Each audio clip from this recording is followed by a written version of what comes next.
Welcome to window classes. और आज की क्लास में स्टार्ट करने वाले कक्षा 9वीं का समांतर रेखाएं पार्ट दूसरा। स्टूडेंट्स के पहले मैंने पार्ट 1 बना के रखा हुआ है, भूमिति के मूलभूत समूह। यदि आप लोग ने उस वीडियो को नहीं देखा है तो उन वीडियोस को आप लोग प्लेलिस्ट में या तो इस वीडियो के डिस्क्रिप्शन में लिंक मिल जाएगी, आप वहां से वो वीडियो देख सकते हो।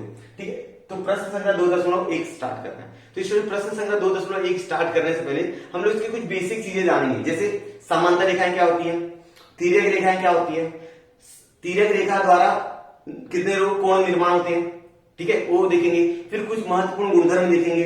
फिर उसके बाद हम लोग देखेंगे कि कुछ 3 प्रमेय देखेंगे, ठीक है, अंत कोण का प्रमेय, एकांतर कोण का प्रमेय और संगत कोण का प्रमेय। ये 3 प्रमेय देखेंगे। इन 3 प्रमेय को हल करने के बाद, समझने के बाद हम लोग प्रश्न संख्या 2.1 को शुरू करेंगे। तो आप लोग से रिक्वेस्ट है कि वीडियो को पूरा स्टार्ट टू एंड तक देखिएगा। वीडियो थोड़ा सा लंबा बना है लेकिन आपको पूरा वीडियो समझ में आएगा, इस बात की गारंटी है। और इस वीडियो कहीं भी स्किप मत कीजिएगा। यदि आपने कहीं भी स्किप किया, स्टार्टिंग में 20 मिनट 25 मिनट कहीं स्किप मत करना। यदि आपने कहीं भी स्किप किया तो आपको शायद कोई टॉपिक आपको समझे ना, और उससे संबंधित जो प्रश्न मैं करवाने वाला 2.1 में वो समझ में ना आ जाए। तो यही है कि आप पूरा वीडियो को स्टार्ट टू एंड तक देखना, कहीं भी स्किप मत करना। थोड़ा टाइम लगेगा, वीडियो को रोक रोक के देखना, पानी पी लेना, वीडियो को रोक रोक के देखना, लेकिन पूरा वीडियो जरूर देखना। ठीक है, तो चलिए हम लोग अब वीडियो को स्टार्ट कर लेते हैं। हमने कुछ चीजें लिख के रखी हुई, इसके बाद मैं 3 प्रमेय बताऊंगा। तो पहला चीज हमारा है समांतर रेखाएं क्या होती है। ठीक है, समांतर रेखा मतलब ऐसी 2 रेखाएं जो एक दूसरे को कभी प्रतिच्छेदित नहीं करेंगी, मतलब सीधी सीधी चली जाएंगी इस तरह की, इनका कभी प्रतिच्छेदन नहीं होगा, इन्हें क्या कहा जाएगा, समांतर रेखाएं कहा जाएगी। ठीक है, मतलब एक ही प्रतल में 2 ऐसी रेखाएं जो एक दूसरे को कभी प्रतिच्छेदित नहीं करती, उसे क्या कहा जाएगा, समांतर रेखाएं कहा जाएगा। प्रतिच्छेदित मतलब क्या होता है स्टूडेंट, समझो ये हमारे पास एक रेखा है, ये दूसरी रेखा यहां से आ गई, इसने क्या किया, इस रेखा को एक बिंदु पर कट कर दिया। तो अगर इसको मैं L मान लूं और इसको M मान लूं, तो M ने क्या किया, L को प्रतिच्छेदित किया है, या तो आप बोल सकते हो L ने M को प्रतिच्छेदित किया होगा। ठीक है, यहां से समझो समांतर रेखा समझ में आ गई। तो देखिए क्या लिखा मैंने, परस्पर प्रतिच्छेदित न करने वाली, परस्पर प्रतिच्छेदित न करने वाली तथा एक ही प्रतल में, प्रतल आपको समझता है, ठीक है, एक ही प्रतल में रेखाओं को क्या कहते हैं, समांतर रेखा कहते हैं। ठीक है, समझे समांतर रेखा। चलिए अब दूसरा देखिए तिर्यक रेखा। तिर्यक रेखा मतलब क्या होती है, अगर हमारे पास 2 समांतर रेखाएं हैं, एक ही प्रतल में 2 समांतर रेखाओं को एक रेखा आती है, वह 2 भिन्न बिंदुओं पर प्रतिच्छेदित करके जाती है, एक बिंदु यहां पर दूसरा यहां पर। तो ये जो, अब इसको मैं मान लू M, इसको मान लू N, उसको L, तो L ने क्या किया, M और N का तिर्यक रेखा हो गई। क्या हो गई, L जो है वो M और N की क्या हो गई, तिर्यक रेखा हो गई, क्योंकि L ने क्या किया, M और N को 2 भिन्न बिंदुओं पर क्या किया, प्रतिच्छेदित किया, 2 भिन्न बिंदुओं पर क्या किया, काटा है। तो L जो हो जाएगी वो M और N की क्या हो जाएगी, तिर्यक रेखा हो जाएगी। समझ में आ गया तिर्यक रेखा। तो क्या बोला मैंने, 2 एक प्रतलीय, एक ही प्रतल में अगर 2 रेखाएं हैं, 2 एक प्रतलीय रेखाओं को 2 भिन्न बिंदुओं पर प्रतिच्छेदित करने वाली रेखा को, उन दोनों रेखाओं की क्या कहते हैं, तिर्यक रेखा कहते हैं। अगर हमारे पास एक ही प्रतल में 2 रेखाएं हैं, उसको एक तिर्यक रेखा क्या करती है, 2 भिन्न बिंदुओं पर प्रतिच्छेदित करती है, तो इस तिर्यक रेखा को, इन दोनों रेखाओं को क्या बोलेंगे, तिर्यक रेखा कहेंगे। समझा। चलिए अब आगे, अब तिर्यक रेखा के निर्मित कोण। अब तिर्यक रेखा द्वारा कितने कोण निर्मित हो सकते हैं, जैसे मैंने यहाँ पर एक कोण लिया है, रेखा यहाँ पर एक रेखा लिया है, इस रेखा का नाम दे दिया M, इसका नाम दे दिया N और इसका नाम दे दिया L। तो यहाँ पर स्टूडेंट्स ये जो L है वो M और N की क्या है, तिर्यक रेखा है, बराबर। तो 2 समांतर रेखा और एक तिर्यक रेखा द्वारा कितना कोण तैयार होगा, तो आप लोग देख सकते हो स्टूडेंट्स, यहां पर एक कोण है, यहां पर एक कोण है, यहां पर 3, ये 4 कोण ऊपर हो गया, ये देखो 5, ये देखो 6, ये 7 और एक 8, मतलब 2 समांतर रेखा और एक तिर्यक रेखा द्वारा टोटल कितने कोण तैयार होते हैं, 8 कोण तैयार होते हैं। कितने कोण तैयार होते हैं, 8। तो बिंदु A पर, यहां पर बिंदु A मान लिया, तो A पर देख लो आप लोग, A B, कोण A, कोण B, कोण C, कोण D। बिंदु A पर आपको 4 कोण दिखेगा, कोण A, कोण B, कोण C, कोण D। अब बिंदु B पर देख लो, आपको E F G H दिखेंगे, E F G H। समझ में आ गया, समझा। यहां पर आपको समझने के लिए मैंने 2 बिंदु लिया है, क्योंकि यहां पर 2 भिन्न बिंदु के नाम तो हमको देना ही पड़ेगा। इस तिर्यक रेखा ने बिंदु A और बिंदु B पर क्या किया, प्रतिच्छेदित किया है, तो पहले वाले बिंदु पर 4 कोण बनेगा और दूसरे वाले बिंदु पर भी कितना कोण बनेगा, 4। अभी 4 कोण है ना, उनका विभाजन किया गया, तो अलग अलग नाम दिया गया उनको। संगत कोण, एकांतर कोण और अंतर कोण। अब बारी बारी से समझते हैं संगत कोण क्या होता है, एकांतर कोण क्या होता है और अंतर कोण क्या होता है। स्टूडेंट्स ध्यान से सुनिएगा, कोण क्या होता है स्टूडेंट्स, ये जो समांतर रेखाएं हैं इसके यहाँ का कोण और यहाँ का कोण, ये दोनों एक दूसरे क्या आएगा, संगत कोण रहेगा। ठीक है, यहाँ का कोण, कोण डी और कोण एफ, एक दोनों क्या रहेंगे, संगत कोण रहेंगे। बी ले लेंगे तो इसका संगत कोण रहेगा एच, और सी ले लेंगे तो इसका संगत कोण रहेगा जी। समझ में आ गया। ऐसा सोच लीजिए कि संगत कोण हमेशा एल बनाते हैं, क्या बनाते हैं, एल, यहाँ का कोण और यहाँ का कोण। ठीक है, इस तरह की सीरक रेखा और यहाँ पर समांतर रेखा, यहाँ पर तो यहाँ पर एल है और यहाँ पर भी क्या है, एल है। इस तरह समझ लीजिए कि एल वाला जो कोण रहेगा उसे हम लोग क्या बोलेंगे, संगत कोण बोलेंगे। तो संगत कोण में कितनी जोड़ी बन रही है, एक जोड़ी यहाँ पर, ये 2 और ये 3 और ये 4, 4 जोड़ी तैयार होगी। इसलिए मैंने क्या बोला, संगत कोण की 4 जोड़ियां। तो मैं ए लिखता हूं, कोण ए, इसकी संगत कोण जोड़ी क्या रहेगी स्टूडेंट्स, कोण ए की संगत कोण जोड़ी रहेगी कोण ई, और कोण डी की संगत जोड़ी क्या रहेगी स्टूडेंट्स, संगत एफ, कोण एफ। समझा, ये 2 जोड़ी होगी, ये पहली जोड़ी, ये दूसरी जोड़ी, अब तीसरी जोड़ी देख लो। मैं लिखा बी और इसका संगत कोण जोड़ी रहेगा एच, कोण बी तथा कोण क्या लोगे स्टूडेंट्स, एच लोगे। अब चौथा जोड़ी कौन रहेगा, सी और जी, कोण सी तथा कोण जी। यहां तक स्टूडेंट समझ में आएगा क्या आप लोगों को, समझे संगत कोण। चलिए अब एकांतर कोण देख लेते हैं। एकांतर कोण के लिए किस तरह की आकृति देखनी है स्टूडेंट्स आप लोगों को, एकांतर कोण के लिए आपको जेड जैसा देखना है। अगर इस तरह का देखना है तो यहां का कोण और यहां का कोण क्या रहेगा, हमेशा सर्वांगसम रहेगा। क्या रहेगा, सर्वांगसम।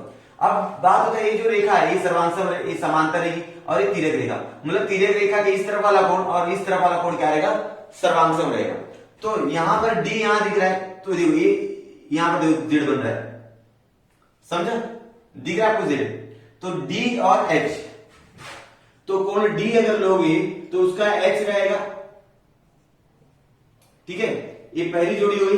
अब दूसरी जोड़ी क्या रहेगी स्टूडेंट्स, आपने डी लिया तो एच और सी लेंगे तो ई, क्रॉस में देखना, तिरछा देखना आपको। कोण सी लोगे तो उसका तथा रहेगा कोण ई। समझे स्टूडेंट्स आप लोगों को, बराबर है। अब अगला जोड़ी है अंतःकोण। क्या है, अंतःकोण। देख लेते हैं अंतःकोण क्या होता है।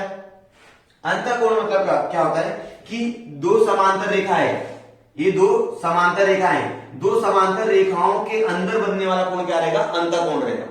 2 समांतर रेखाओं के बीच में ए, डी और ई, कोण डी तथा कोण क्या रहेगा स्टूडेंट्स, ई। इसके लिए आपको सी देखना है स्टूडेंट, क्या देखना, सी, सी जैसी आकृति देखना है। इसके लिए मैंने एल देखने बोला था, इसके लिए संगत कोण के लिए एल जैसा रचना देखो, और संगत कोण के लिए सी जैसी रचना देखो। ये रेखा रहेगी, ये रेखा समांतर रहेगी और बीच में तिर्यक रेखा रहेगी, और यहाँ का कोण और यहाँ का कोण क्या रहेगा, संगत कोण रहेगा, बराबर। चलिए आगे, तो कोण सी और एच ले लीजिए, कोण सी तथा कोण क्या रहेगा स्टूडेंट्स, एच रहेगा। समझे यहां तक। चलिए ये आपको पूरा समझ में आ गया कितने कोण हो गए। और एक होता है बाह्य एकांतर कोण। क्या होता है बाह्य एकांतर कोण। बाह्य एकांतर कोण क्या होता है स्टूडेंट्स, जो भी एकांतर कोण रहेगा, जैसे आपने डी और एच लिया तो यहाँ पे जो बी और एफ है ये बाह्य एकांतर कोण रहेगा। ठीक है ना, डी और एच का एकांतर कोण है, तो यहाँ इसके उल्टा देखना है, और एच का इधर, ये बाह्य एकांतर कोण रहेगा। सी और ई लिया आपने, सी का उल्टा ए और एक जी, ये क्या रहेंगे, बाह्य एकांतर कोण रहेंगे। एकांतर कोण के बाहर बचा हुआ जो कोण दिखेगा वो बाह्य एकांतर कोण रहेगा। समझ में आ गया। तो चलिए यही हो गया। अब देख लेते कुछ महत्वपूर्ण गुणधर्म, इस पाठ से संबंधित कुछ महत्वपूर्ण गुणधर्म। इन गुणधर्मों को याद रखते हुए हमारे आगे के प्रश्न संग्रह 2.1 को क्या करना है, हल करना है। ठीक है, चलिए पहला गुणधर्म क्या है, मैं एक एक गुणधर्म पढ़ते जाऊंगा और उसको डायग्राम बना के समझाते जाऊंगा। परस्पर प्रतिच्छेदित करने वाले 2 रेखाओं द्वारा निर्मित शीर्षाभिमुख कोण सर्वांगसम होते हैं। ठीक है, शीर्षाभिमुख कोण का सर्वांगसम होते हैं। अगर परस्पर प्रतिच्छेदित करने वाली 2 रेखा, अगर 2 रेखाएं दूसरे क्या कर रही, प्रतिच्छेदित कर रही हैं, ठीक है, इस रेखा का नाम दे दिया एल, इसका नाम दे दिया एल और एल क्या कर रही है, दूसरे को प्रतिच्छेदित कर रही हैं, तो शीर्षाभिमुख कोण क्या होते हैं, सर्वांगसम होते हैं। शीर्षाभिमुख कोण क्या होते हैं स्टूडेंट्स, यहाँ का कोण और यहाँ का कोण, इसे क्या कहा जाएगा, शीर्षाभिमुख कोण कहा जाएगा। मतलब शीर्षाभिमुख कोण में आपको एक्स देखना है, एक्स देखेंगे तो यहाँ का कोण और यहाँ का कोण क्या दिखेगा, आपको सर्वांगसम रहना चाहिए। इसको होते हैं शीर्षाभिमुख कोण। ठीक है, अगला रेखीय युगल कोण परस्पर क्या होते हैं, समपूरक। अच्छा बच्चों, सर्वांगसम आपको समझ में आता है ना, सर्वांगसम मतलब बराबर।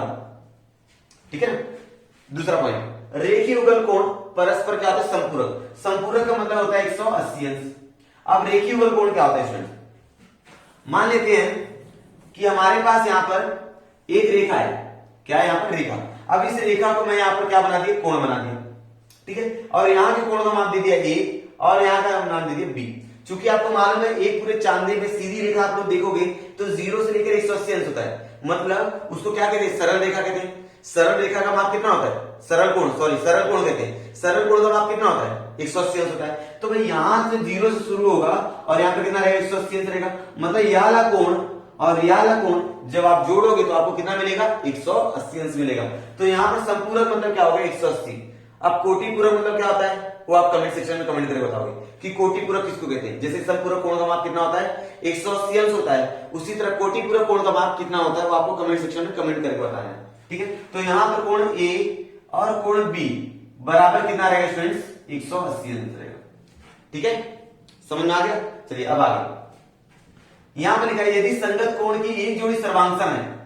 यदि संगत कोण मैंने यहां पर बताया एल जैसे दिखेगा, ए और ई संगत कोण है, डी और एफ संगत कोण है, सी और जी संगत कोण है, एच और डी बी संगत कोण है। यदि संगत कोण की एक जोड़ी सर्वांग सम है तो संगत कोण की जितनी भी जोड़ी रहेगी सबके सब क्या रहेंगी, सर्वांग सम रहने वाली है, बराबर। चलिए अब यदि एकांतर कोण की एक जोड़ी सर्वांग सम है, जैसे हमने संगत कोण को समझा उसी तरह यदि एकांतर कोण की एक जोड़ी सर्वांग सम है तो एकांतर कोण की सभी जोड़ियां क्या रहेंगी, सर्वांग सम रहेंगी, ठीक है। अब आगे यदि तिर्यक रेखा के एक ही ओर निर्मित अंतःकोण का योगफल 180 अंश है, अंतःकोणों का योगफल कितना है, 180 अंश है, तो अंतःकोण के अन्य जोड़ियों के मापों का योगफल कितना रहेगा, 180 अंश रहेगा। मतलब यहां पर अगर आपने कोण ई और कोण डी को जोड़ा तो कितना मिलना चाहिए आपको, 180 अंश मिलना चाहिए। तो अगर ये दोनों का मान 180 अंश है तो सी और एच का भी मान कितना रहेगा, कोण सी और कोण एच का मान कितना रहेगा, 180 अंश रहेगा, ठीक है। और हमेशा अंतःकोणों के मापों का योगफल कितना होता है, 180 अंश होता है। समझ में आ गया स्टूडेंट्स। तो ये आपको समझ में आ गया। अब हम लोग को 3 प्रमेय हल करना है। उन 3 प्रमेय को हल करने के बाद हम लोग स्टार्ट करेंगे हमारा 2.1 प्रश्न संग्रह। पहला हमारा प्रमेय अंतःखंड कोण का प्रमेय। ओके, हमको 3 प्रमेय देखना, अंतःखंड का, संगत कोण का और एकांतर कोण का प्रमेय देखना है। तीनों प्रमेय देखना है। तो पहला प्रमेय मैंने यहाँ पर लिख के रखा हुआ है, दो समांतर रेखाओं को किसी तिर्यक रेखा द्वारा प्रतिच्छेदित करने पर तिर्यक रेखा के एक ही ओर स्थित अंतःकोण क्या होते हैं, संपूरक होते हैं, ठीक है। ये पहला प्रमेय है कि अंतःकोण क्या होते हैं, संपूरक होते हैं। तिर्यक रेखा के एक ही ओर बने अंतःकोण क्या रहेंगे, संपूरक रहेंगे। तो इसके लिए मैं आपको डायग्राम बना दूं कि ये आपकी मान लीजिए 2 समांतर रेखाएं, अब इसमें एक तिर्यक रेखा क्या कर रही है, दोनों को प्रतिच्छेदित कर रही है, ठीक है। ये दोनों क्या करेंगे, प्रतिच्छेदित कर रही है। मान लिया यहां पर बनने वाला कोण ए है और यहां पर बी है, यहां पर सी है और यहां पर डी है, 4 कोण बन गए। तो हमको साध्य क्या करना है, ठीक है ना। हमको दत्त क्या दिए स्टूडेंट्स, दत्त पहले लिख दीजिए, दत्त कोण ए तथा कोण बी और कोण सी तथा कोण डी, यह क्या है, अंतःकोण है। क्या है स्टूडेंट्स, अंतःकोण है, ठीक है ना। तिर्यक रेखा के एक ही ओर बने अंतःकोण रहते, ए और बी क्या अंतःकोण है। अब ये दोनों क्या होते हैं, मतलब ए और बी को अगर मैं जोड़ा तो 180 अंश मिलना चाहिए, ये आपको सिद्ध करके दिखाना है, ठीक है। चलिए तो साध्य क्या करना है स्टूडेंट, साध्य मुझे करना है कि मेरा जो कोण ए और कोण बी रहेगा, कोण ए प्लस कोण बी, ये कितना होना चाहिए, 180 अंश होना चाहिए। और कोण सी और डी भी 180 अंश होना चाहिए, कोण सी प्लस कोण डी भी कितना होना चाहिए, 180 अंश होना चाहिए, ठीक है। अब उत्पत्ति करते हैं, उत्पत्ति मतलब हल करते हैं इसको। इस प्रमेय का उपयोग बहुत ज्यादा होने वाला प्रश्न संग्रह 2.1 में, ठीक है ना। तो प्रमेय तो बच्चे समझ जाएंगे। तो ए और बी का माप देखो बच्चों, 3 संभावनाएं हो सकती है। कोण ए और कोण बी का योग निकालने के लिए कोण ए और कोण बी का, कोण ए प्लस कोण बी, ए जो रहेगा 180 से छोटा हो सकता है, ये पहली चीज। कोण ए प्लस कोण बी, ये जो 180 से बड़ा हो सकता है, ये क्या हो सकता है, 180 से बड़ा हो सकता है। तीसरी चीज कोण ए 180। तो 3 संभावनाएं हमारे पास है। या तो कोण ए और बी का मान 180 से छोटा रहेगा, या तो कोण ए और बी का मान 180 से बड़ा रहेगा, या तो कोण ए और बी का मान 180 अंश रहेगा। बराबर। तो चलिए एक के बाद एक लेके मैं हल करने का प्रयास करता हूं। कोण ए और कोण बी को अगर मैं लेता हूं, कोण ए प्लस कोण बी, ये पहली चीज लिया मैंने इसको, कोण ए प्लस कोण बी, ये जो रहेगा 180 अंश से छोटा रहेगा। स्टूडेंट्स कोण ए और बी अगर 180 अंश से छोटा हो जाएगी, अगर 180 से छोटा हो जाएंगे तो ये क्या करेंगे, आगे जाके कहीं ना कहीं दूसरे क्या करेंगे, प्रतिच्छेदित कर देंगे। याद है यूक्लिड का विपरीत, यूक्लिड के 5 अभिगृहित थे, इसके पहले वाले पाठ में बताया हूं मैंने, ठीक है, भूमिति के मूलभूत संबोध, ठीक है 1.3 में। तो वहां पर मैंने बताया कि यूक्लिड का जो अभिगृहित है उसके अंदर यदि दो समांतर रेखाओं के कोणों का माप 180 अंश से कम हो जाता है, मतलब वो दोनों रेखाएं कहीं ना कहीं जाके क्या करेंगी, प्रतिच्छेदित करेंगी। ठीक है स्टूडेंट्स, यहां पर तिर्यक रेखा एन के जिस ओर कोण ए और कोण बी स्थित है, कोण ए और कोण बी क्या है, स्थित है, तो एम और एन को, एम और रेखा एम और एन को आगे बढ़ाने पर वे क्या करेंगी, प्रतिच्छेदित करेंगी। क्या करेंगे स्टूडेंट्स, प्रतिच्छेदित करेंगी। कैसे, यूक्लिड का अभिगृहित, यूक्लिड का अभिगृहित। ठीक है ना, चलिए इतना समझ में आ गया। चलिए अब दूसरी संभावना देख लेते हैं, जब ए और बी का मान 180 से ज्यादा रहेगा तब क्या होगा। ठीक है, तो चलिए इसके लिए क्या करना पड़ेगा, कोण ए बी सी को हम लोग क्या करेंगे, जोड़ देंगे। हमारे पास स्टूडेंट्स है कोण ए प्लस कोण बी जो रहेगा 180 से क्या रहेगा, बड़ा रहेगा। ठीक है, इतना समझा। लेकिन कोण सी और डी को मैंने यहाँ पर 180 के बराबर माना है, तो कोण सी प्लस कोण डी बराबर कितना माना है, 180 माना है। तो इसलिए मैं दोनों को क्या करूं, जोड़ दूंगा। इसलिए कोण ए प्लस कोण बी प्लस कोण सी प्लस कोण डी बराबर 180 प्लस 180। सही है यहां तक। चलिए अब ध्यान सुनिए, कोण सी और कोण डी को निकाल लीजिए। यहां से ए हो जाएगा 360, कितना हो जाएगा स्टूडेंट, 360 हो जाएगा, 360। ठीक है, यहां तक समझा। माइनस कोण ए और बी को लेके जाओ, कोण ए प्लस कोण बी। ठीक है, यहां तक समझा। अब कोण ए और बी का मान क्या है, ध्यान सुनो। कोण ए और बी का मान हमारे पास है 180 से बड़ा, 180 से बड़ा। मान लेते हैं यहां पर 90, 180 से बड़ा मतलब 190 मान लेते हैं। तो कितना हो जाएगा, 360 माइनस 190 हो जाएगा 170। कितना हो जाएगा, 170। अब कोण सी और डी का मान 170 हो गया। अब कोण सी और डी को अगर आपने जोड़ा 170 हो गया, मतलब ये 180 से कम हो गया। चूंकि ये गलत हो गया, यहां पर मैंने 180 माना था, तो ये भी लाइन क्या हो जाएगी, गलत हो जाएगी। समझ में आ गया। इसलिए जो कोण ए प्लस कोण बी 180, यह कथन सत्य होगा। कोण ए प्लस कोण बी बराबर 180 अंश, ये लाइन क्या रहेगी, 7 रहेगी। ये बड़ा भी नहीं चलेगा और छोटा भी नहीं चलेगा। समझ में आ गया। तो अगर ए और बी का मान 180 अंश आ गया, तो इसी प्रकार कोण सी प्लस कोण डी का मान भी कितना हो जाएगा, 180 अंश हो जाएगा। इससे मालूम पड़ता है कि तिर्यक रेखा के एक ही ओर बनने वाले अंतः कोणों के मापों का योगफल कितना होता है, 180 अंश होता है। अर्थात वे क्या होते हैं, समपूरक होते हैं। समझ में आ गया। तो चलिए ये हमारा पहला प्रमेय हो गया। इसको आप लोग स्क्रीनशॉट लेके लिख सकते हो या तो वीडियो पॉज करके लिख सकते हो। मैं भी करता हूं इसके आगे वाला प्रमेय। अगला गुणधर्म देख लेते हैं, एकांतर कोण का गुणधर्म और संगत कोण का गुणधर्म।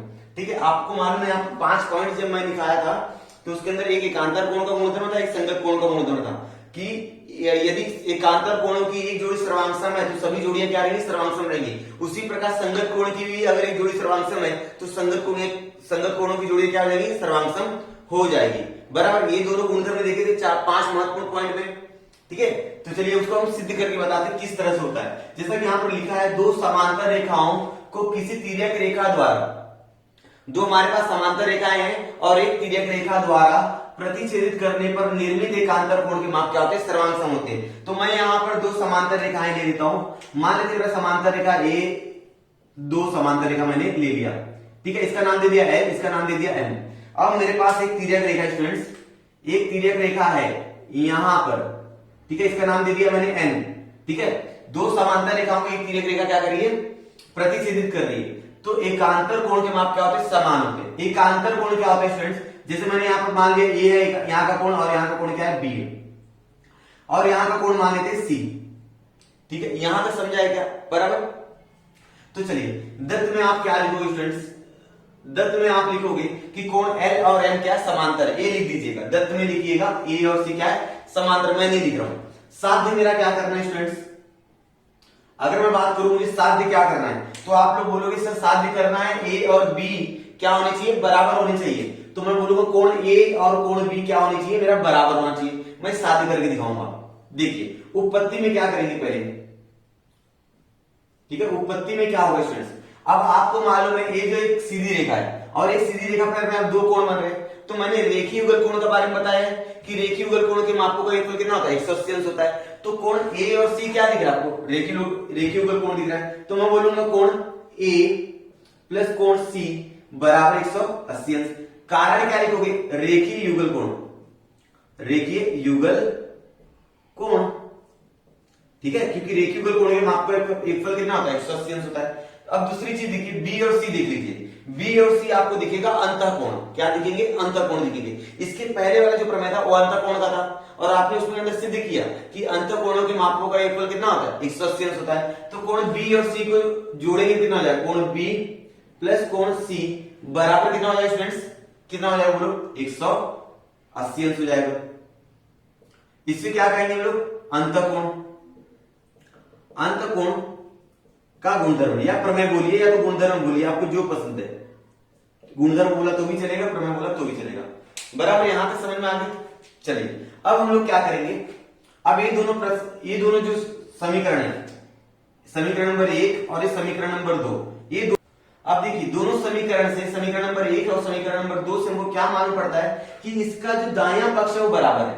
इसका दायां पक्ष देखिए बराबर है, ठीक है, मतलब 180 है, 180 है। और समीकरण में यदि दायां पक्ष बराबर है तो बायां पक्ष अपने आप क्या हो जाएगा? बराबर रहेगा। इसलिए मैं बोलूंगा समीकरण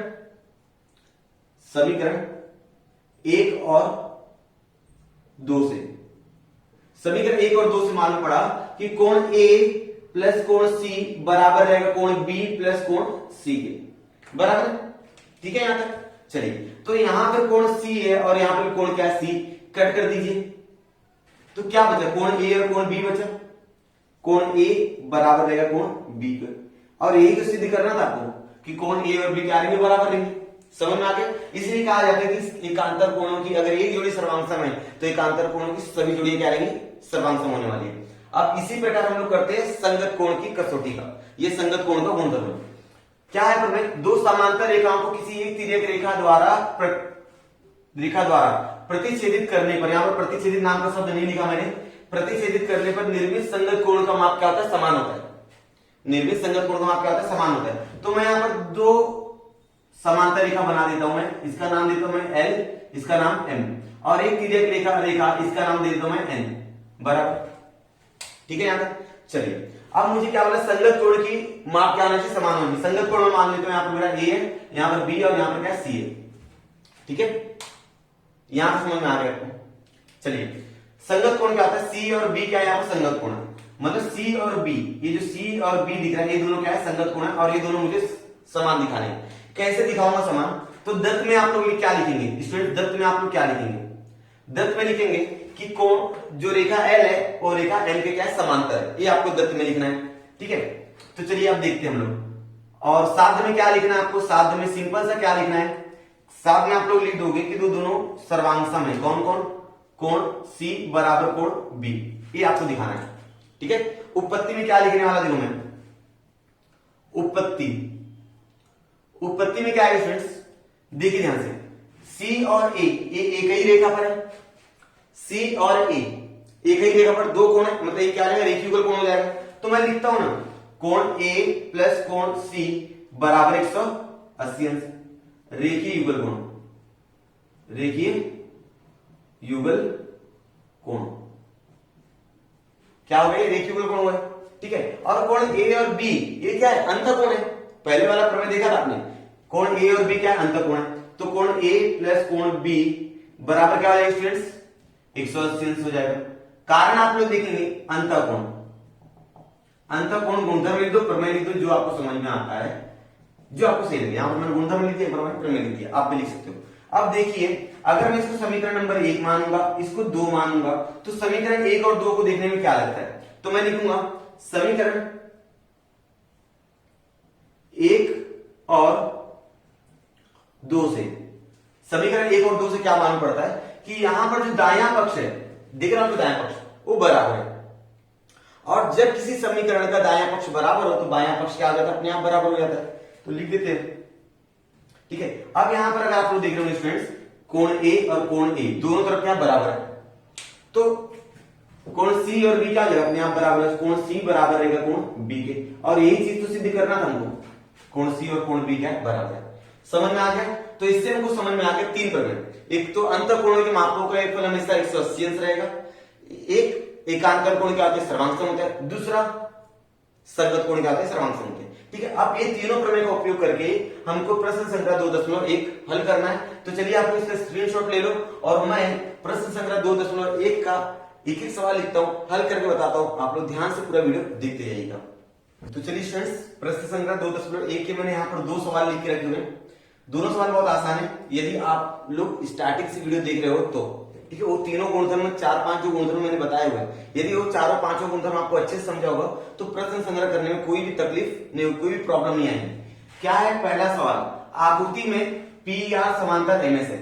जो पी आर है वो समांतर एमएस के, डी के इनकी तिर्यक रेखा, ये डी और के ये क्या है? इनकी तिर्यक रेखा है। DHP का मान दिया है यहाँ पर, DHP का माप यहाँ पर दिया है 85। तो निम्नलिखित कोण के माप ज्ञात करो। कितने कोण के माप ज्ञात करना? RHD, PHG, HGS और MGK, ये 4 कोणों के माप हमको ज्ञात करना है, ठीक है स्टूडेंट्स। तो चलिए इसको हम लोग हल करते हैं। हल करते समय थोड़ा सा ध्यान देंगे तब अच्छे से हल करेंगे। पहला मेरा DHP दिया है और DHP दिया है, तो RHD जो है, RHD ये रेखीय कोण बन रहा है। यहाँ पर एक ही रेखा है, देख लो, एक ही रेखा है, और एक ही रेखा पर बनने वाला कोण कितना होता है? 180 अंश होता है, बराबर। तो चलिए मैं बना देता हूं, कोण RHD प्लस कोण DHP बराबर है 180 अंश। रेखीय युगल कोण स्टूडेंट्स यहां पर लिखेंगे रेखीय युगल कोण, युगल कोण। कारण लिखना जरूरी है, ठीक है। चूंकि यहाँ पर DHP का मान हमको दिया हुआ है 85, तो RHD निकालना है मुझे, तो मैं यहां पर लिखूंगा 85 बराबर 180। अब मुझे RHD का मान चाहिए, इसलिए कोण RHD बराबर हो जाएगा 180 माइनस 85। कीजिए कितना आएगा आंसर? 95 आएगा। इसलिए RHD का मान आ गया 95। कितना आ गया स्टूडेंट्स? 95 आ गया। तो 95 आ गया, इसको हाईलाइट कर दीजिए इस तरह से, ठीक है, समझा। चलिए अब अगला PHG निकालना है। कहां पर है PHG?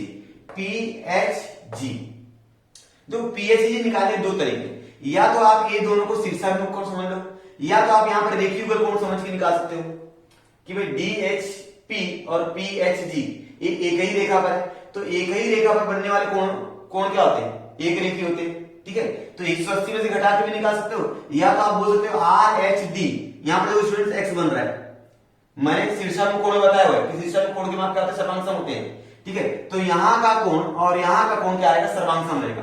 तो मेरी बात ध्यान सुनो, अगला चीज मुझे निकालना है, ये पहला चीज मैंने निकाल दिया, PHG निकालना है स्टूडेंट्स। क्या निकालना है? PHG।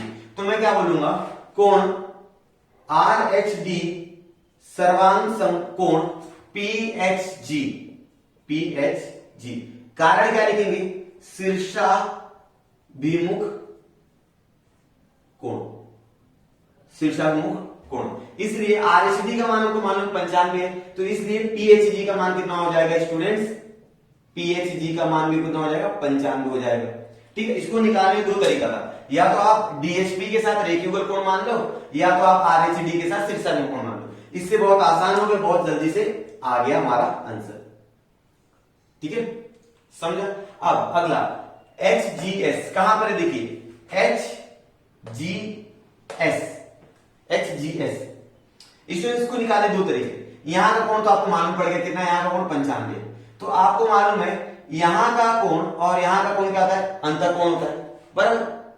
अंतर कोणों के मापों का एक फल कितना होता है, 180 अंश होता है, ठीक है। तो 180 में से नहीं निकाल सकते हो, या तो आप डीएचपी और एचजीएस को संगत कोण मान लो, संगत कोण सर्वांग होते हैं। तो यहां पर 85, तो ये भी कितना हो जाएगा, 85 हो जाएगा। दो तरीके निकालने से, आपको जिससे निकालना निकाल लीजिए। आप अंतर कोण लोगे तो 180 में से घटाना पड़ेगा, आप अगर संगत कोण लोगे तो जल्दी से आ जाएगा आंसर। तो मैं संगत कोण ले रहा हूं क्योंकि आंसर मेरा जल्दी आएगा। क्या आएगा, डीएचपी कोण, डीएचपी निकालना है ना, नहीं सॉरी एचजीएस निकालना है स्टूडेंट्स, एचजीएस निकालना है। तो मैं बोलूंगा कोण डीएचपी, कोण डीएचपी सर्वांग रहेगा स्टूडेंट्स एचजीएस, एचजीएस कौन सा कोण, संगत कोण। संगत कोण का सर्वांग होते हैं, संगत कोण के लिए एल देखना पड़ता है, एल यहां का कोण और यहां का कोण। वीडियो स्टार्टिंग से देख रहे हो, समझ में आ रहा होगा आपको। तो डीएचपी का मान यहां पर हमको मालूम है 85 है, तो स्टूडेंट एचजीएस का मान कितना रहेगा, 85 रहेगा, ठीक है। समझा क्या स्टूडेंट्स, चलिए इसको हाईलाइट कर दीजिए। चलिए अगला क्या निकालना, अगला देखिए एमजीके, कहां पर एमजीके, एमजीके, एमजीके देखिए, अगर हमको एच यहां का मान मालूम है कि हमको नहीं मालूम, तो एमजीके निकालना स्टूडेंट्स, एचजीएस का शीर्षाभिमुख कोण है। देखिए यहां का कोण और यहां का कोण क्या है, सर्वांग रहेगा। तो एचजीएस का मान मालूम है, तो एमजीके का मान कितना हो जाएगा, बराबर हो जाएगा, ठीक है। तो चौथा मुझे निकालना है, किसका मान निकालना है, कोण एमजीके का मान निकालना है। चूंकि मुझे मालूम है कोण एमजीके, ये जो सर्वांग है किससे सर्वांग है, एचजीएस से सर्वांग है, एचजीएस, ठीक है ना। कौन सा कोण बोलेंगे हम लोग, शीर्षाभिमुख कोण बोलेंगे। कौन सा कोण, शीर्षाभिमुख कोण, समझा। चलिए तो चूंकि यहां पर एचजीएस का मान हमको मालूम है 85 है, इसलिए एमजीके का मान कितना हो जाएगा, इसलिए एमजीके का मान हो जाएगा 85, ठीक है। समझ में आ गया। चलिए ये तो पहला सवाल हो गया, बहुत आसान था। चलिए अब दूसरा सवाल लेंगे, पूरा जब समझे, अच्छे से समझा ना। अगर कुछ भी डाउट है तो आप मुझे कमेंट सेक्शन में पूछ सकते हो, मैं उसका रिप्लाई कर दूंगा। आप करते सवाल नंबर 2। क्या है सवाल नंबर 2, आकृति में पी, रेखा पी दिख रहा है आप लोग, रेखा पी यहां पर है और क्यू यहां पर है। पी क्यू क्या है, समांतर है, एल और एम इनकी क्या है, तिर्यक रेखा है। पी और क्यू क्या समांतर है, एल और एम क्या उनकी तिर्यक रेखा काट दी जा रही, दो अलग अलग बिंदु पर। कुछ कोणों के माप दर्शाई गई, कुछ कोणों के माप यहां पर दिए, जैसे 110 और 115 दिया हुआ है, लेकिन हमको फिर भी कुछ कोणों के माप निकालने हैं, ठीक है। कोण ए, कोण बी, कोण सी और कोण डी के माप निकालने। देखिए कैसे निकालते हैं, ठीक है। बहुत आसान सवाल रहेगी, खाली हमको 5 के 5 गुणधर्म को समझ में आने चाहिए। अगर आपको 5 के 5 गुणधर्म समझे तो प्रश्न संग्रह करना बहुत आसान है। स्टूडेंट्स ए और ए, इसके बीच में क्या संबंध रहेगा, एक ही रेखा है और एक ही रेखा पर एक कोण यहां पर बन रहा है, दूसरा कोण यहां पर, तो रेखीय युगल कोण हो गया। तो मैं पहला निकलेगा, जैसे कोण ए प्लस 110 बराबर 180 अंश। क्या लिखोगे कारण, रेखीय युगल कोण, रेखीय युगल कोण, सही है। चलिए इस प्रकार कोण ए का मान आएगा हमारे को 180 में से 110 घटा दीजिए, तो कोण ए का मान हमारे पास आ गया 70। समझा है, बहुत आसानी से आ गया। अब कोण बी निकालना है स्टूडेंट्स। कोण बी कहां पर है मेरा, यहां पर, देखो यहां पर। तो कोण बी निकालने से पहले कोण बी और कोण डी क्या है, संगत कोण है। दिख रहा है यहां पर एल बन रहा है, यहां पर भी एल बन रहा है और यहां पर भी क्या बन रहा है, एल बन रहा है, ठीक है। तो डी और बी क्या है, संगत कोण है। तो मैं पहले क्या काम करता हूं, डी निकाल लेता हूं। जैसे डी निकल जाएगा तो डी और बी को मैं सर्वांग सिद्ध कर दूंगा और बता दूंगा उसका मान समान रहेगा। तो मेरा डी क्या है देख लीजिए। तो अगला है, मतलब यहां पर पहला कर लो, ये दूसरा कर लो, अब डी का मान निकाल रहे हो, तो 115 प्लस कोण डी बराबर 180 अंश। क्या कारण आएगा, रेखीय युगल कोण, यही कारण आएगा, रेखीय युगल कोण, एक ही रेखा पर बन रहा है, रेखीय युगल कोण, ठीक है स्टूडेंट्स। यहां तक समझा। तो कोण डी का मान कितना आ जाएगा स्टूडेंट्स, कोण डी का मान आएगा 180 माइनस 115, तो कोण डी का मान आ जाएगा कितना, बताइए, सोचिए कितना आएगा। 180 में से 115 जाएगा, 65 आएगा, कितना आएगा 65। ठीक है, कोण डी का मान आ गया आपके पास 65। ठीक है, चूंकि स्टूडेंट्स आपको यहां पर मान लो कोण ए, अच्छा डी आ गया ना, अब डी की मदद से बी निकालो, क्योंकि डी और बी जो है वो संगत कोण है, तो बी का मान भी कितना हो जाएगा 65 हो जाएगा। तो इसलिए थर्ड वाला जो मैं निकाल रहा हूं बी, तो कोण बी प्लस सर्वांशम कोण डी बराबर, सॉरी बराबर आएगा, क्यों, संगत कोण, संगत कोण, समझा। तो जब कोण डी का मान 65 है, अब दोनों क्या है बराबर है, तो कोण बी का मान कितना रहेगा 65 रहेगा, कोण बी का मान हो जाएगा 65। समझा क्या, चलिए हो गया। अब देखो हमारे पास ए आ गया, डी आ गया, बी आ गया, लेकिन सी बचा हुआ है। तो स्टूडेंट्स अगला मान क्या निकालना है, सी का मान निकालना। चूंकि यहां पर एल और एम तिर्यक रेखा है, तो यहां पर अंतर कोण तो लगेगा नहीं, तिर्यक रेखा मतलब एक दोनों एक दूसरे जाके कहीं प्रतिच्छेदित करेंगे, तो यहां पर नहीं लगना है। लेकिन पी और क्यू क्या समांतर रेखा है, समांतर रेखा है, तो सी और ए 115 क्या रहेंगे, संगत कोण रहेंगे। तो कोण सी का मान कितना आ जाएगा, कोण सी का मान आ जाएगा 115, कितना आ जाएगा 115, संगत कोण लिख दीजिए यहां पर, संगत कोण।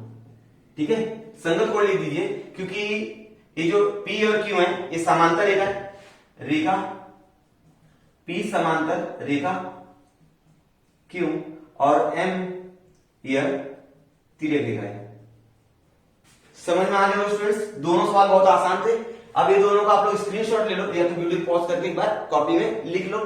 मैं इसको मिटाता हूं, सवाल इसके आगे का मैं हल करके बताता हूं। सवाल नंबर तीसरा और चौथा लिख के रखा है आप लोग के लिए। तीसरा और चौथा बहुत आसान है, ध्यान से देखते जाइएगा और आपको समझ में आते जाएगा। ठीक है, दो सवाल तो आपको समझ होंगे एकदम अच्छे से। ठीक है, क्या है तीसरा सवाल, आकृति में रेखा L समांतर है M के, जो L और M जो है वो एक दूसरे के समांतर है। N समांतर है रेखा P के, मतलब N और P क्या है समांतर, मतलब चारों समांतर ही है। दिए गए कोणों के मापों के आधार पर, यहां पर कुछ कोणों के माप दिए गए, 45 दिया, बस एक ही कोण का माप, ए बी सी का माप ज्ञात करना, ए का माप, बी का माप, सी का माप ज्ञात करना है। कैसे ज्ञात होगा, ठीक है, सवाल उठता है कैसे ज्ञात होगा।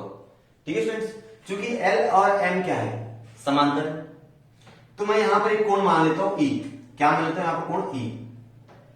अगर मैं कोण E मानता हूं, उसका मानने का मतलब क्या है मेरा, कि कोण यहां का जो मान रहेगा वही मान E का भी रहेगा। ठीक है, और दूसरा तरीका कुछ है नहीं कि आप किसी और से मान निकाल लोगे, जैसे एकांतर कोण तो आएगा नहीं, और दूसरा कुछ रूल लग नहीं रहा है। तो मैं यहाँ पर कोण मान लेता हूँ E, मैं मान लिया हूं, तो 45 और E का मान क्या रहेगा बराबर रहेगा, क्योंकि वहां पर क्या संगत कोण है। जब E का मान आ जाएगा स्टूडेंट्स, तो E और A क्या है, रेखीय कोण है। E की मदद से मैं A निकालूंगा रेखीय कोण से। अब जब A निकल जाएगा तो A और B क्या है, शीर्षाभिमुख कोण है, B निकल जाएगा। फिर B और C क्या है, संगत कोण है, क्योंकि ये दोनों समांतर है, तो ये क्या रहेगा संगत कोण। जो B का मान रहेगा वही मान किसका हो जाएगा, C का। गया दिमाग में कुछ गया, चलिए हम हल करते हैं, इसको हल करेंगे और अच्छे समझ में आएगा आपको। चलिए हल करता हूं मैं। क्या करना क्या स्टूडेंट्स, आपने ये यहां पर मान लिया, उसको लिख के दिखाने की जरूरत नहीं है। कोण E प्लस सॉरी कोण E बराबर कितना हो जाएगा 45, संगत कोण, क्या संगत कोण। ठीक है ना, कोण E और ये क्या है संगत कोण रहेगा, क्योंकि L और M क्या है समांतर है, और P क्या होती है तिर्यक रेखा, ऐसा लिख सकते हो, ऐसा आप लोग लिख सकते हो। ठीक है, कोई बात नहीं। अब E और A क्या है, देखो कोण A प्लस कोण E बराबर 180 अंश, क्यों, रेखीय युगल कोण। क्या लिखेंगे स्टूडेंट्स, रेखीय युगल कोण। ठीक है, रेखीय युगल कोण की वजह से ये दोनों मापों का 180 अंश रहेगा, एक सीधी रेखा का मान 180 अंश होता है, इसलिए कोण E का मान आपको 45 मान लो, कोण A बराबर प्लस, ठीक है, 45 बराबर 180 अंश। तो कोण A बराबर हो जाएगा 180 में से 45 घटा दीजिए स्टूडेंट्स, कितना आ जाएगा, तो A का मान आ जाएगा 135, सही है। जब 180 में से आप 45 घटाओगे तो 135 आ जाएगा, यहां पर आ गया 135। जब कोण A का मान 135 है तो कोण B का मान कितना रहेगा, 135 रहेगा, सही बोल रहा हूं मैं, क्योंकि A और B ये शीर्षाभिमुख कोण है। तो दूसरा हम लोग करेंगे, ये हो गया हमारा पहला, दूसरा हम लोग करेंगे कोण A बराबर सर्वांशम कोण B, क्यों, शीर्षाभिमुख, शीर्षाभिमुख कोण। ठीक है, शीर्षाभिमुख कोण की वजह से कोण A का मान तो 35 है, इसलिए कोण B का मान कितना भी हो जाएगा, 35 हो जाएगा, 135 हो जाएगा। ठीक है स्टूडेंट्स, चलो समझ में आ रहा है। चलिए, तो B का मान हो गया 135, B और C क्या है, क्या है, संगत कोण है, तो इसको मान लीजिए संगत कोण है। तो इसलिए हम लोग क्या बोलेंगे, यहां पर लिख देंगे तीसरा कि कोण बी सर्वांग कोण सी बराबर है, कारण क्या लिखेंगे, संगत कोण है, कारण क्या आएगा, संगत कोण है, इसलिए तो कोण बी का मान 135 है, इसलिए कोण सी का मान कितना हो जाएगा, 135 हो जाएगा। ठीक है, चलिए तो स्टूडेंट्स यहां पर आप बीच बीच में लाइन लिख सकते हो कि भाई जब ये जो है ये दोनों है, ये दोनों समांतर कोण है, पी और एन क्या है, समांतर है, एम क्या है, उनकी तिर्यक रेखा है, इसलिए यहां पर बनने वाला कोण क्या है, संगत कोण रहेगा। वो आप लिखोगे तो भी चलेगा, नहीं लिखोगे तो भी चलेगा, इस तरह से आंसर सही है, क्योंकि ऑलरेडी सवाल में लिख के दिया हुआ है कि भाई वो सब क्या है, एक दूसरे समांतर है, तो यहां पर लिखेंगे तो भी चलेगा, नहीं लिखा तो भी चलेगा। ठीक है, सवाल समझा। चलिए अब कर लेते सवाल नंबर 4। क्या है सवाल नंबर 4, आकृति में पी क्यू आर, कोण P Q R X Y Z की भुजाएं क्या समांतर है, जितनी भुजाएं हैं, जैसे पी क्यू हो गया वो समांतर है एक्स वाई के, क्यू आर हो गया वो समांतर वाई जेड के, इसका मतलब ये हुआ कोण पी क्यू आर कोण एक्स वाई जेड की सभी भुजाएं क्या समांतर है, तो सिद्ध कीजिए पी क्यू आर और एक्स वाई जेड क्या है, सर्वांग सम है। तो आपको सिद्ध करके दिखाना पड़ेगा कि पी क्यू आर और एक्स वाई जेड क्या है, समांतर है। कैसे होगा, तो इसके लिए मैं क्या करता हूं स्टूडेंट्स, एक आपको यहां पर मैं रचना खींच के दिखाता हूं।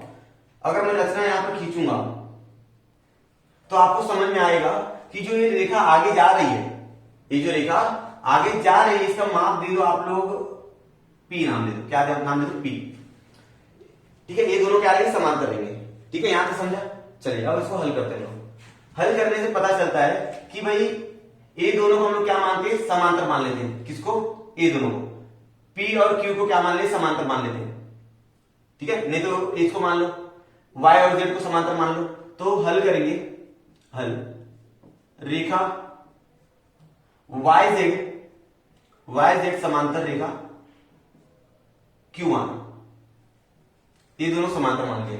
ठीक है, और ये जब ये दोनों समांतर हो गए तो एक्स और वाई क्या आ जाएगी, तथा एक्स वाई यह तिर्यक रेखा है। क्या है स्टूडेंट्स, तिर्यक रेखा है।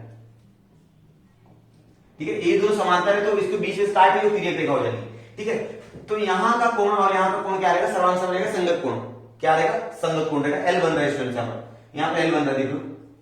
तो आप लोग क्या बोलेंगे, इसलिए कोण एक्स वाई जेड सर्वांगसम रहेगा वाई पी आर के, बराबर, कोण वाई पी आर, कारण क्या लिखोगे, संगत कोण आएगा, संगत कोण आएगा। समझो। चलिए एक कंडीशन तो ये हो गई। दूसरी कंडीशन आप लोग मान लीजिए कि पी और क्यू, पी क्यू और एक्स वाई क्या है, समांतर है, और क्यू आर क्या है, तिर्यक रेखा मान लीजिए। तो यहां का कोण और यहां का कोण क्या हो जाएगा, संगत कोण हो जाएगा। दूसरी कंडीशन में मान लीजिए, इसको एक नंबर दे दो। चलो मान लो रेखा पी क्यू समांतर रेखा एक्स वाई। ठीक है, पी क्यू को एक्स वाई क्या मान लिया, समांतर मान लिया। जब मैं समांतर मानता हूं तो क्यू आर क्या हो जाएगा, उसकी तिर्यक रेखा हो जाएगी, तथा क्यू आर यह इनकी क्या है, तिर्यक रेखा है। क्या है, तिर्यक रेखा है। ठीक है, तिर्यक रेखा हो गई। अब जो तिर्यक रेखा है स्टूडेंट्स, ये और ये दोनों समांतर हैं, तो यहां का कोण यार, यहां का कोण क्या है, संगत कोण रहेगा। तो मैं नाम देता हूं P Q R, P Q R सर्वांगसम रहेगा Y P R K, Y P R K, ये समीकरण नंबर 2। ठीक है, अब समीकरण 1 और 2 को देखो। अच्छा, यहां पर रीजन लिख दीजिए आप लोग, संगत कोण, संगत कोण। यहां पर कारण लिख दीजिए आप लोग, लिख दिया आप लोगों ने। समीकरण 1 और समीकरण 2 को देखो। जब आप समीकरण 1 और समीकरण 2 को देखोगे तो दोनों का बायां पक्ष आपको वाई पी आर दिख रहा होगा। ठीक है, यहां पर X Y Z Y P R के बराबर है, और वाई पी आर किसके बराबर है, पी क्यू आर के। तो ये दोनों एक दूसरे क्या हो जाएंगे, बराबर हो जाएंगे। इसलिए समीकरण 1 और 2 से, समीकरण 1 और 2 से क्या पता चला स्टूडेंट्स, आपको पता चला कि X Y Z P Q R के क्या है, बराबर है। इसलिए समीकरण एक्स वाई जेड, कोण एक्स वाई जेड सर्वांगसम रहेगा, कोण किसके बराबर रहेगा, पी क्यू आर। ठीक है, अब इसको पलटी कर दी, पी क्यू आर पहले लिख दो, एक्स वाई जेड बाद में लिख दो। पी क्यू आर सर्वांगसम एक्स वाई जेड। ये हमारा क्या हो गया, 7 हो गया। ठीक है स्टूडेंट्स, समझा होगा दोनों सवाल। चलिए अब सिर्फ हमारा एक ही सवाल बचा हुआ है, उसको मैं लिखता हूं, पहले आपको इसको स्क्रीनशॉट लेके लिख लीजिए। स्टूडेंट्स ये आपके सामने आखिरी सवाल है, प्रश्न संग्रह 2.1 का। ठीक है, एकदम अच्छे से समझेंगे। क्या निकालना है, जो भी दिया है, ए बी और सी डी क्या है, एक दूसरे के समांतर है, आकृति में दर्शाए मापों के आधार पर निम्नलिखित कोण के माप ज्ञात कीजिए। A R T, C T Q, D T Q और पी आर बी, ये 4 कोण है। इन चारों कोणों के माप को ज्ञात करने हैं और हमको सिर्फ एक ही कोण दिया है, बी आर टी, इसका माप दिया हुआ है और बाकी कोण हमको खुद से ज्ञात करना है। ठीक है, चलिए तो हम लोग स्टार्ट कर लेते हैं हल। क्या करना है, बहुत आसान है स्टूडेंट्स। ए आर टी देख सकते हो, बी आर टी और ए आर टी ये एक ही रेखा पर है, ए बी पर है, तो एक ही रेखा का पूरा माप कितना होता है, 180 होता है। उसको क्या बोलते हैं, रेखीय युगल कोण बोलते हैं। तो ध्यान से देखेंगे, तो हम लोग लिखेंगे A R T plus B R T बराबर 180 अंश। चूंकि यहाँ पर बी आर टी का मान 105 दिया हुआ है, तो हम लोग क्या लिखेंगे, ए आर टी प्लस 105 बराबर 180, इसलिए हो जाएगा ए आर टी का मान हो जाएगा 180 माइनस 105। ठीक है, अब 180 में से 105 घटा दीजिए तो आपको मान आ जाएगा, ए आर टी का मान हो जाएगा 75। कितना आ गया स्टूडेंट्स, 75 आ गया। ठीक है, चलिए अब दूसरा मान निकालना, सी टी क्यू। कहां पर है, सी टी और क्यू कहां पर है, यहां पर सी टी क्यू बराबर। सी टी क्यू मान निकालना है, तो ए आर टी और सी टी क्यू एक क्या है, संगत कोण है। ठीक है, क्योंकि रेखा ए बी समांतर रेखा सी डी और ये जो पी क्यू है और पी क्यू यह बराबर, तो ए आर टी और सी टी क्यू ये क्या हो जाएंगे, संगत कोण हो जाएंगे। तो इसलिए मैं बोलूंगा कोण ए आर टी सर्वांगसम लिखोगे आप लोग सी टी क्यू के, सी टी क्यू के। चूंकि ए आर टी का मान मालूम है आपको 75, इसलिए सी टी क्यू का मान कितना हो जाएगा, 75। समझा होगा स्टूडेंट्स। चलिए अब अगला क्या है, डी टी क्यू। कहां पर है D T Q, D T Q, ये देखो डी टी क्यू यहां पर है। स्टूडेंट्स आप लोग इस तरह से मान निकालते, तो यहां पर 105 है तो इसका मान कितना रहेगा, 105। क्योंकि ये दोनों क्या है, समांतर कोण है और एक का क्या है, तिर्यक रेखा है। समांतर रेखा है और एक है इसकी तिर्यक रेखा, तो यहां का कोण और यहां का कोण क्या रहेगा, संगत कोण रहेगा। या तो दूसरा तरीका, यहां का कोण आपको मालूम 75 है, देख लो यहां पर। ठीक है, तो ये एक ही रेखा पर है, तो रेखीय युगल कोण का भी उपयोग करके आप लोग निकाल सकते हो, लेकिन मैं यहां पर इसका उपयोग करना चाहूंगा, संगत कोण का। तो मैं क्या लिखूं स्टूडेंट्स, कोण, ये दूसरा था स्टूडेंट्स, ये पहला था और ये मैं कर रहा हूं तीसरा। क्या लिखने वाला, B R T, B R T सर्वांगसम डी टी क्यू, कोण डी टी क्यू, क्यों, संगत कोण, संगत कोण। स्टूडेंट्स यहां पर भी आप लोग लिख दीजिएगा संगत कोण। ठीक है, कारण लिखना जरूरी है। समझा क्या आता, चलिए। सो बी आर टी का मान तो आप सबको मालूम है 105 है, तो चूंकि बी आर टी का मान 105, तो डी टी क्यू का मान कितना हो जाएगा, 105, क्योंकि दोनों क्या है, सर्वांगसम है। अगर आप 180 में 75 घटाते तो भी 105 आता। ठीक है, चलिए अब अगला निकालना है P R B, P R B. चौथा निकालना है पी आर बी। कहां पर P R B, P R B.